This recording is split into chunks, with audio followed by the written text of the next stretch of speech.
سرخ گائے اور ہیکل سلیمانی۔ سنا تھا کہ صہیونی ایک سرخ گائے کے پیدا ہونے کا انتظار کر رہے ہیں تاکہ اسے یروشلم میں جبل زیتون پر قربان کر کے جلایا جائے۔ اس کے بعد مسجد اقصی اور سنہرا گنبد شہید کر کے ہیکل سلیمانی کی تعمیر ہوگی۔ سالوں سے اس گائے کی تلاش جاری تھی۔ سورہ بقرہ میں جس گائے کے قربان کرنے کا بنی اسرائیل کو حکم دیا گیا تھا، جو اس گائے کی خصوصیات تھیں، اب بھی اسی خصوصیات کی گائے کی تلاش ہو رہی تھی۔ امریکن ریاست ٹیکساس اپنی سرخ گایوں کے لیے مشہور ہے اور کئی سال کی تلاش کے بعد سپتمبر 2022 میں ایسی 5 بچیاں تلاش کر لی گئیں۔ ان کو فلسطین پہنچایا گیا اور ان کی لوکیشن خفیہ رکھی گئی۔ ان کے معائنے وغیرہ ہوتے رہے اور اب 4 گائیں ایسی ہی تیار ہیں جن کو قربانی کے لیے موزوں قرار دیا گیا ہے۔ جبل زیتون پر 12 سال پہلے ایک پلاٹ خرید لیا گیا تھا جس پر قربان گاہ بھی تیار ہو چکی ہے، جہاں گائے کو جلایا جائے گا اور اس کے ساتھ ہی ہیکل کی تعمیر کا پہلا قدم پورا ہو جائے گا۔ ضروری نہیں کہ اگلے ہی دن تعمیر شروع ہو جائے، لیکن رسومات شروع ہو جائیں گی اور یہ قربانی بہت جلد ہوگی کیونکہ گائے کی عمر 3 سال سے زیادہ نہیں ہونی چاہیے، اور اپریل 2024 میں ہی شاید یہودیوں کی عید پر یہ قربانی کر دی جائے۔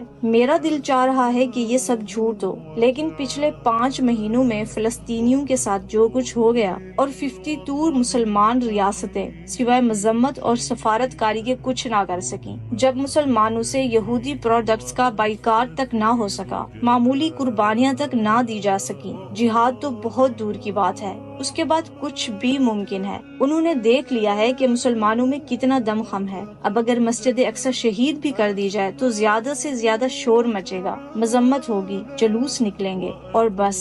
ہیکل سلیمانی کی تعمیر کے ساتھ ہی قیامت کی بڑی نشانیاں شروع ہو جائیں گی اور پھر بہت تیزی سے ایک کے بعد ایک واقعات ہوں گے، اور میرا دل کہہ رہا ہے کہ اللہ کرے ایسا نہ ہو۔